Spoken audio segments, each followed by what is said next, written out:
আজ চতুর্থ পর্বে আমি বলবো যে গুরুদাদুর কৃপা কিভাবে জীবনের প্রতিটি পদে পদে আমাদের সাথে নানা রকম ভাবে ওতপ্রোতভাবে জড়িয়ে থাকে, যা চরম কোনো বিপদ, যা ভয়াবহ কোনো দুর্যোগ থেকেও বিপদ থেকেও ঠিক সেখান থেকে উদ্ধার করতে মানুষকে সক্ষম হয়। গুরুদাদুর কৃপায় আমাদের বাড়ি হওয়ার পরে আমরা যখন 2016 সালের মার্চ মাসে শিফট করে যাই পাকাপাকি ভাবে, তারপর থেকে গুরুদাদুর আশীর্বাদে এবং আনন্দেই আমরা নিজেদের স্বগৃহে কাটাচ্ছিলাম। ইতিমধ্যেই হঠাৎ 2-3 মাস ধরে মায়ের প্রচন্ড বমি বমি ভাব লাগতে লাগলো, পেটে খুব ব্যথা হতে লাগলো এবং গ্যাস অম্বলের ব্যাপারটা এমনই হলো যে তা ক্রমশ মানে পেট থেকে উপরের দিকে চেস্ট সাইডে উঠে চেস্ট পেন হতে লাগলো। এরকম চলাকালীন তখন 2016 সালের জুলাই মাসে মায়ের আল্ট্রাসনোগ্রাফি করানো হলো এবং সেখানেই ধরা পড়লো যে মায়ের গল ব্লাডার স্টোন হয়েছে। সেই মতো ডাক্তার দেখানো হলো একবার সিউড়িতে এবং পরবর্তীকালে 2016 আগস্টে দুর্গাপুরের সিটি হসপিটালে, সিটি নার্সিং হোমে সেখানে মাকে দেখানো হয় এবং ডাক্তারবাবু তো বললেন যে এটা অপারেট করতে হবে। তো সেই মতো অপারেশনের ডেট দিলেন 2016 সালের 3 সেপ্টেম্বর শনিবার। তো অপারেশনের ঠিক 1 সপ্তাহ আগে আমার মা তো আগেই বলেছি যে মাঝে মধ্যেই গুরুদাদুকে প্রণাম জানানোর জন্য ফোন করতো। তো 3 সেপ্টেম্বর শনিবার তার ঠিক 1 সপ্তাহ আগে, মানে অর্থাৎ অপারেশনের 1 সপ্তাহ আগে আমার মা গুরুদাদুকে ফোন করে প্রণাম জানানোর জন্য এবং যেহেতু মায়ের অপারেশন হবে তাই গুরুদাদুর কাছ থেকে আশীর্বাদ চাওয়ার জন্য ফোন করে। তো মা ফোন করেছে, যে গুরুদাদুকে বলেছে যে বাবা এরকম আমার কিন্তু আগামী শনিবার অর্থাৎ 3 সেপ্টেম্বর অপারেশন আছে, আমার গল ব্লাডার স্টোন অপারেশন হবে, তো তুমি আশীর্বাদ করো যাতে আমি সম্পূর্ণভাবে সুস্থ হয়ে উঠি। গুরুদাদু তখনই বললেন যে মা তোমার অপারেশন হবে, হে বিশ্বনাথ বলে উঠলেন এবং বললেন ঠিক আছে, আজ থেকে যতক্ষণ পর্যন্ত তোমার অপারেশন না হচ্ছে আমি ততক্ষণ পর্যন্ত কোনো অন্ন গ্রহণ করব না, আমি শুধুমাত্র জল খেয়েই কাটাবো। সঙ্গে সঙ্গে তো মা কাঁদতে শুরু করে দিল, কারণ গুরুদাদু অন্ন খাবেন না, মানে এ তো ভীষণ মনের, মানে মায়ের মনে যে খুব কষ্ট হলো এটা শুনে, যে গুরুদাদু অন্ন খাবেন না বলে ইচ্ছা প্রকাশ, মানে এরকম ভাবে ঠিক করেছেন। কারণ কি, এরকম অবস্থায় হয়তো আমাদের লৌকিক বা জন্মদাত্রী পিতা মাতা যিনি, তারাও হয়তো একবেলা অন্ন না গ্রহণ না করে মানে এইভাবে কাটাতে পারবেন বলে ভাবতে পারেন না। তো সেখানে আমাদের গুরুদাদু এরকম ভাবে বলছেন যে আজ থেকে টানা 7 দিন, অর্থাৎ যতক্ষণ পর্যন্ত না মায়ের অপারেশন হবে ততক্ষণ অব্দি গুরুদাদু অন্ন গ্রহণ করবেন না, শুধুমাত্র জল খেয়ে কাটাবেন।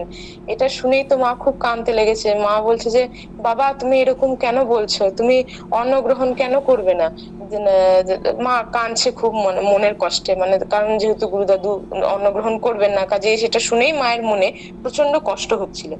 তখন গুরুদাদু বললেন যে আমি যদি এরকম না করি তাহলে তুমি মুক্তি পাবে কি করে, তুমি তো আমার মা। এটা বলে তখন গুরুদাদু ফোন রেখে দিলেন। এবার মা তো মানে মনের কষ্টে খুব কাঁদতে লাগলো। তারপর থেকে মা বারে বারে ফোন করছে যাতে মামনি পিসি ফোনটা রিসিভ করে। এবার তার জন্য মা মামনি পিসিকে ফোনে বলবে আর কি, যে মামনি পিসি যাতে গুরুদাদুকে বলে যে অন্ন গ্রহণ করে নিতে বলে, কারণ গুরুদাদু অন্ন গ্রহণ না করবে না এটা শুনে তো মায়ের মনে প্রচন্ড কষ্ট হচ্ছে। কাজে মা বারবার চাইছে যে মামনি পিসি যেন ফোনটা রিসিভ করে এবং তাহলে মা মামনি পিসিকে বলবে যে গুরুদাদুকে যেন মামনি পিসি অনুরোধ করে যে এই ইচ্ছা থেকে যেন মানে গুরুদাদু যেন অন্ন গ্রহণ করেন। কিন্তু যতবারই মা ফোন করছে ততবারই কিন্তু গুরুদাদুই ফোন ধরছেন এবং ফোনের ওপার থেকে তিনি মুচকি মুচকি হাসছেন যে আমার কিছু হবে না, আমি জল খাবো তো, এটা বলে গুরুদাদু ফোন রেখে দিচ্ছেন। এটাও মানে আসলে কি, গুরুদাদুকে ফোনে পাওয়াটাই আমাদের কাছে চরম সৌভাগ্যের ব্যাপার, কারণ বেশিরভাগ সময় মামনি পিসি ফোন রিসিভ করেন এবং মামনি পিসির মাধ্যম দিয়ে গুরুদাদুকে প্রণাম জানানো বা অন্য কোনো কিছু জানানো করা হয়। কিন্তু এইবারে যতবার মা চাইছেন মামনি পিসি ফোন ধরুক, ততবার গুরুদাদুই ফোন ধরছেন। মানে গুরুদাদুর যে কি লীলা সে তখনও পর্যন্ত আমরা উপলব্ধি করতে পারিনি। যাই হোক, এরপরে 1 সপ্তাহ তো আমরা প্রচন্ড মানসিক কষ্টেই কাটালাম, যে গুরুদাদু অন্ন গ্রহণ করবেন না। এবং এই করতে করতে 1 সপ্তাহ পরে অবশেষে মায়ের অপারেশনের দিন এলো। দুর্গাপুরের সিটি নার্সিং হোমে 3rd সেপ্টেম্বর শনিবার মায়ের অপারেশন হয়ে গেল। এবং অপারেশন হয়ে যাওয়ার পরে পরেই বাবা মামনি পিসিকে ফোন করলো এবং মায়ের অপারেশন হয়ে যাওয়ার খবর দিল। আসলে তখন উপলব্ধি করতে না পারলেও পরবর্তীকালে উপলব্ধি করতে পেরেছি, গুরুদাদু ওই যে কথাটা বলেছিলেন আমার মাকে, যে আমি এটা না করলে তোমার মুক্তি কি করে হবে, তুমি যে আমার মা। মুক্তি অর্থাৎ সেই সময় মায়ের একটা জীবন সংশয় ছিল, মায়ের বিশাল বড় একটা প্রাণ সংশয় ছিল। তার কারণ হচ্ছে পরবর্তীকালে মায়ের মুখ থেকেই আমরা শুনতে পেয়েছি, মায়ের যখন অপারেশন হয়, গল ব্লাডার অপারেশনের সময় তো মাইক্রো সার্জারি হয়েছিল। তো সেই অপারেশন চলাকালীনই কিন্তু মায়ের জ্ঞান ফিরে এসেছিল। এবং জ্ঞান ফিরে আসার সময় ওই যে সেলাই হচ্ছে, ক্রমাগত স্টিচ হচ্ছে বা অপারেট হচ্ছে, এবার ওই পেন গুলো তো প্রচন্ড হবে। এবার সেই পেন যাতে না হয়, তখন যারা অপারেট করছিলেন সেই ডাক্তার বাবুরা সঙ্গে সঙ্গে বুঝে অপারেশন মানে অজ্ঞান করার জন্য, সেন্সলেস করার জন্য এমন ডোজ হয়তো একটু বেশি দিয়ে ফেলেছিলেন, যে কারণে মায়ের কিন্তু জ্ঞান ফিরতে প্রচন্ড কষ্ট হয়েছে। মানে মায়ের সহজে জ্ঞান ফিরছিল না। এমনকি অপারেশন হওয়ার পরে আমরা যখন মায়ের সাথে সবাই ভিজিট করতে যাই, তখনও কিন্তু মা একটা অদ্ভুত ঘোরের মধ্যে ছিল। অনেক কষ্টে কিন্তু মায়ের সেন্স ফেরে। এবং তার পরবর্তীকালে যখন মা একটু সুস্থ হয়, মায়ের মুখ থেকে আরো জানতে পারি যে মা পুরো এটা অনুভব করেছে যে মা যেন একটা সম্পূর্ণ অন্য জগতে চলে গেছিল। সেই জগৎটা প্রচন্ড সুন্দর, সেখানে মানে সমস্ত ধরনের প্রাকৃতিক যা কিছু সুন্দর আছে, ফুল গাছপালা সবকিছু, এবং তার মধ্যে দিয়ে যেন মনে হচ্ছে মা যেন কোথায় চলে গেছে, মানে ওই সুন্দর জায়গাটির মধ্যে যেন মা বিচরণ করছে। এবং সেই জায়গা থেকে দাদু তার মন্ত্র বলে এবং তার তপ বলে আমার মাকে সেখান থেকে ফিরিয়ে এনেছেন। আমি এই কারণেই বলছি অন্য জগতে, তার কারণ হচ্ছে যে আমি যখন হই 1996 সালে, তো আমার মায়ের সিজার হয়। সেই সময় কিন্তু আমার মায়ের এরকম কোনো অনুভূতি হয়নি। মায়ের অনুভূতি ছিল যে মায়ের যখন সেন্সলেস হওয়ার পরে মা অন্ধকার ভাবেই রয়েছে, অন্ধকার জগতের মধ্যে রয়েছে, আবার জ্ঞান ফিরে এসছে। পরবর্তীকালে 2017 আগস্টে যখন মায়ের ইউটেরাস অপারেশন হয়, তখনও কিন্তু মায়ের এই ধরনের কোনো অনুভূতি হয়নি, যে যেরকম সেন্সলেস হওয়ার পরে অজ্ঞান যেরকম হয়ে যায়, অন্ধকারের মধ্যে থাকে, তারপর আবার জ্ঞান এসছে। কিন্তু এই গল ব্লাডারের সময় 2016 সালে মায়ের সম্পূর্ণ এমন একটি অনুভূতি হলো, যেন মনে হচ্ছে মা কোন জগতে চলে গেছে, এবং সেই জগৎটি বড় সুন্দর, তার মধ্যে মা একা বিচরণ করছে। সেখানে গাছ ফুল মানে সমৃদ্ধ। সেখান থেকেই গুরুদাদু মন্ত্রবলের জোরে আমার মাকে ফিরিয়ে এনেছেন। অর্থাৎ একজন প্রকৃত সদ্গুরু কিভাবে তার মন্ত্রবলের জোরে চরম বিপর্যয় বা চরম কোনো প্রাণ সংশয় বা ফাঁড়া সেখান থেকেও উদ্ধার করে নিয়ে আসেন, সেই জিনিসটি আমি মর্মে মর্মে সেদিন আমরা উপলব্ধি করেছিলাম। সেই দিনটি মনে পড়লে আজও মনে হয় যে গুরুদাদু কত কৃপা করেছেন, এবং গুরুদাদুর লীলা প্রথম কিভাবে পরে পরে অনেক সময় আমরা প্রথমে উপলব্ধি অতটা করতে না পারলেও পরে কিন্তু বিভিন্ন কোনো না কোনো ঘটনার মাধ্যমে বা পরে ঠিকই আমরা বুঝে উঠতে পারি। তো এরপরে তো অপারেশন হয়ে গেল, তারপরে কিছুদিন রেস্ট, বা এরপরে আমরা আবার মা মোটামুটি একটু সুস্থ হয়ে গেল। তারপরে এবার আমাদের খুব ইচ্ছা হলো যে 2016 সালের ডিসেম্বর মাসে 17-18 ডিসেম্বর তখন পুরীতে দান উৎসব ছিল গুরুদাদুর।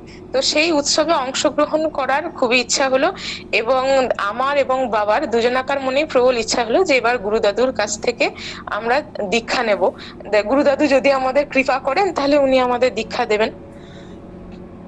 সেই মতো টিকিট কাটা হলো পুরীর উদ্দেশ্যে। এবং 2016 সালের 16 ডিসেম্বর আমি আমার বাবা এবং আমার মা এবং শিউরির আরো কয়েকজন গুরু ভাই গুরু বোন মিলে আমরা ট্রেনের পুরীর উদ্দেশ্যে রওনা দিলাম। এবং রীতিমতো 2016 সালের 17ই ডিসেম্বর আমরা সেখানে পৌঁছালাম। 17ই ডিসেম্বর, তখন সেই বছর আমাদের প্রথম দান উৎসব দেখা। কারণ এর আগে দীক্ষা নেওয়ার পূর্বে আমার মা এবং আমরা প্রায় 3-4 বার পুরী দর্শন করেছি, কিন্তু কোনোদিনও এইরকম এত যে দান, যে মহাযজ্ঞ, এই যে মহাযজ্ঞের কথা আমরা এর আগে কখনো শুনিনি। কিন্তু মায়ের গুরুদাদুর কাছে দীক্ষা গ্রহণের পরেই এবং প্রথমবার আমি প্রত্যক্ষ করছি যে কি বিশাল মহাযজ্ঞ। 18ই ডিসেম্বর ছিল দান অনুষ্ঠান, তার আগে 17ই ডিসেম্বর সমস্ত প্রস্তুতি চলছিল। তো আমরা সেখানে উপস্থিত হলাম। তারপর সেখান থেকে মঠে গিয়ে একটু ফ্রেশ হয়ে আবার উপস্থিত হলাম সেখানে, এবং দেখলাম গুরুদাদুর সাথে ওখানে যে দোতলায় ধ্যান জেঠুর আশ্রম যেখানে, সেখানে নিচতলাতে সমস্ত ভক্ত সমাগম হয়েছিল, কেউ কেউ আসছিলেন, অনেক ভক্ত আসছিলেন, এবং আমরা ক্রমে ক্রমে দোতলায় উঠে গেলাম। দোতলায় উঠে গিয়ে দেখলাম সেখানে গুরুদাদু সবাইকে দেখাচ্ছিলেন, মানে সমস্ত দান সামগ্রী সেই ঘরটির মধ্যে রাখা রয়েছে। তো গুরুদাদু দেখাচ্ছিলেন যে কালকে এই জিনিসগুলো দান হবে। তো মা তখন গুরুদাদুকে বললেন যে বাবা, আমার স্বামী এবং আমার মেয়ে দীক্ষা নিতে চায়, তো তুমি যদি কৃপা করো। তো গুরুদাদু তো সঙ্গে সঙ্গে রাজি হয়ে গেলেন। তো সেই সময় যে রুমটিতে সমস্ত দান সামগ্রী রাখা ছিল, সেই রুমটার মধ্যেই আমি আর আমার বাবা বসলাম, এবং গুরুদাদু আমাদের প্রথমে একটি মন্ত্র জপ করতে বলেন, সেটি 10 বার জপ করলাম। তারপর একটি মন্ত্র জপ করতে বলেন, তারপরে আমাদেরকে দীক্ষা মন্ত্র উনি দিলেন। সেই সময় বাইরে নারায়ণ বন্দনাও হচ্ছিল, এবং সেই দীক্ষা মন্ত্রের ঘরে সেই সময় দেবাশিস মামা, অসীম আঙ্কেল, আরো সবাই কিন্তু কেউ কেউ উপস্থিত ছিলেন, বাইরেও কেউ কেউ উপস্থিত ছিলেন। তো দীক্ষা যখন হয়ে গেল, মনে একটা কি ধরনের আনন্দ হলো সে মানে ভাষায় বোঝানো কঠিন। তারপরে দেবাশিস মামাকেও গুরুদাদু বললেন যে তুমি ওদেরকে আরেকবার মন্ত্র জপ করাটা দেখিয়ে দাও।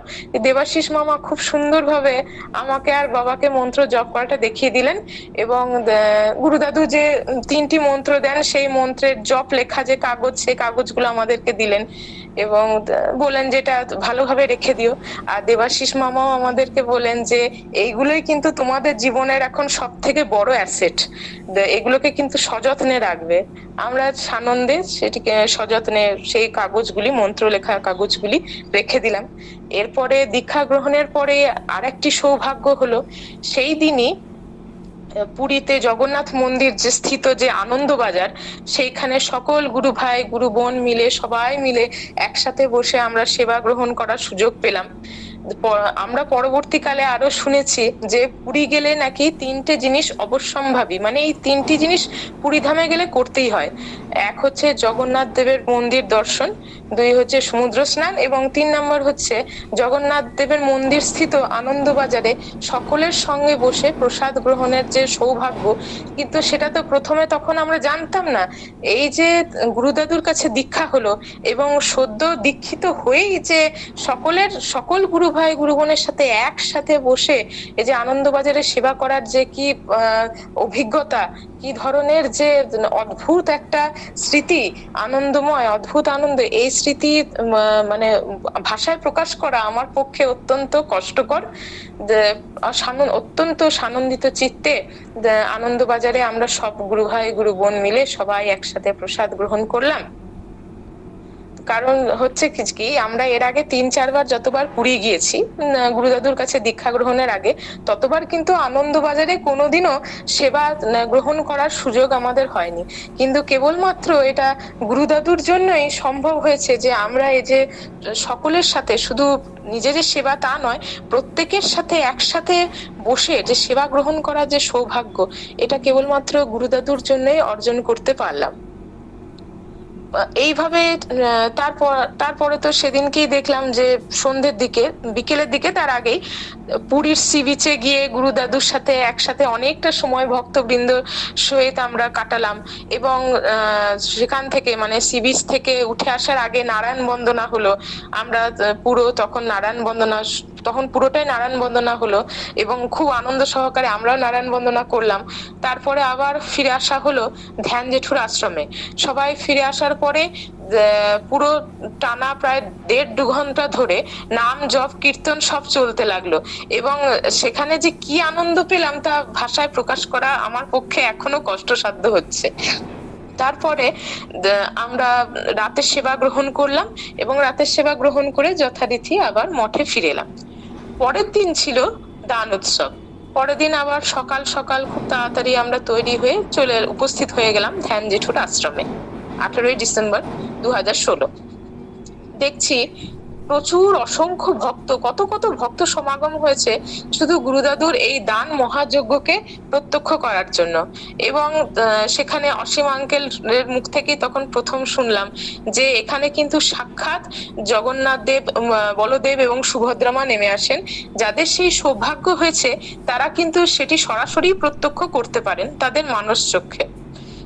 আমাদের গুরুদাদু যেমন সাক্ষাৎ সমস্ত কুষ্ঠ রোগীদের মধ্যে সাক্ষাৎ জগন্নাথ দেব, বলদেব এবং সুভদ্রা মাকে প্রত্যক্ষ করেন।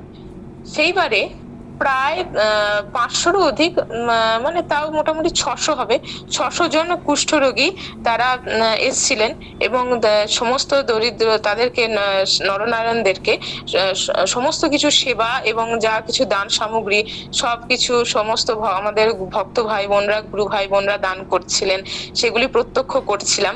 মানে দান যে এত দানও যে একটা মহাযজ্ঞের মতো হতে পারে এবং এই যে বিশাল কর্মকাণ্ডের হোতা হচ্ছেন আমাদের স্বয়ং গুরুদাদু, কিভাবে তিনি সুষ্ঠুভাবে তিনি পরিচালনা করছেন এবং তার নির্দেশে আমাদের সকল গুরু ভাই গুরু বোনরা কি সুন্দরভাবে এই জিনিসটিকে পরিচালনা করতে পারছেন এবং কত সুন্দর সুচারুভাবে এই বিশাল দানযজ্ঞ অনুষ্ঠানটি সম্পন্ন হচ্ছে, এটি দেখে মনে একটা অদ্ভুত আনন্দের সঞ্চার হলো। এবং তার সাথে সাথেই আমাদের গুরু ভাই গুরু বোনরা সবাই হরিনাম সংকীর্তন করতে শুরু করলেন। সেই হরিনাম সংকীর্তনে আমরাও যোগ দিলাম এবং ক্রমাগত ভাবে সেই বিশাল কর্মকাণ্ডের মানে একটা মনে অদ্ভুত আশ্চর্যও লাগছে, আবার অদ্ভুত আনন্দও লাগছে যে দান কার্যে যে এত মানুষের মনে যে আনন্দ হয়, দান করে যে এত আনন্দ হতে পারে, সেটাই প্রথমবার উপলব্ধি করলাম। তো এই বিশাল দান কর্মযজ্ঞ ক্রমে ক্রমে মোটামুটি প্রায় বেলা 2টোয় শেষ হলো, কারণ সকাল 7টা থেকে শুরু হয়ে বেলা 2টোর মধ্যে শেষ হয়েছিল। তারপরে আমরা আবার সকলেই ধ্যান জেঠুর আশ্রমে আবার সেবা গ্রহণ করলাম, দুপুরের সেবা গ্রহণ করার পরে আবার ফিরে গেলাম নিজেদের মঠে এবং একটু বিশ্রাম নিয়ে বিকেলের দিকে পুনরায় আবার সি বিচ তীরে উপস্থিত হলাম। সেখানেও যে সমুদ্রের ঢেউ তরঙ্গ দেখছি যে প্রতি মুহূর্তে যেন মনে হচ্ছে যে জীবন মৃত্যুর চক্র, ঢেউ আসছে আবার ঢেউ ফিরে যাচ্ছে স্রোতের মধ্যে। তার মধ্যে আমরা কজন যারা গুরু ভাই গুরু বোন তারা যেন গুরুদাদুর সাথে এই জিনিসের প্রত্যক্ষদর্শী হচ্ছি, এই সমস্ত কিছুই পরিলক্ষিত হচ্ছি। তার মধ্যে আবার টিফিন ব্যবস্থা, কেউ কেউ সিঙ্গারা, চপ এবং ইত্যাদি সহযোগে সমস্ত কিছু হয়ে অবশেষে সি বিচ থেকে প্রত্যাবর্তনের আগে পুনরায় আবার নারায়ণ বন্দনা হলো। সেদিনকেই আবার আমাদের রিটার্ন টিকিট ছিল ফেরার জন্য। তো আমরা গুরুদাদুকে সি বিচ থেকেই প্রণাম করে আবার নিজেদের মঠে ফিরে এসে আবার পুনরায় প্রস্তুত হয়ে ট্রেন স্টেশনের উদ্দেশ্যে রওনা দিলাম এবং সেদিন রাত্রে ট্রেনে চেপে পরের দিন 19শে ডিসেম্বর 2016 আবার সিউড়িতে ফিরে এলাম এই বিশাল এক ভালো লাগার সঙ্গীকে সাক্ষী করে এবং সমস্ত স্মৃতিকে আগলে রেখে। এই প্রসঙ্গে আরেকটা জিনিস উল্লেখ্য যে আমি আরো এটা বুঝতে পারি পরবর্তীকালে দীক্ষা নেওয়ার পরে যে গুরুদাদুর জীবনে গীতা, আমাদের গীতা পাঠের কতখানি অপরিসীম প্রয়োজনীয়তা রয়েছে।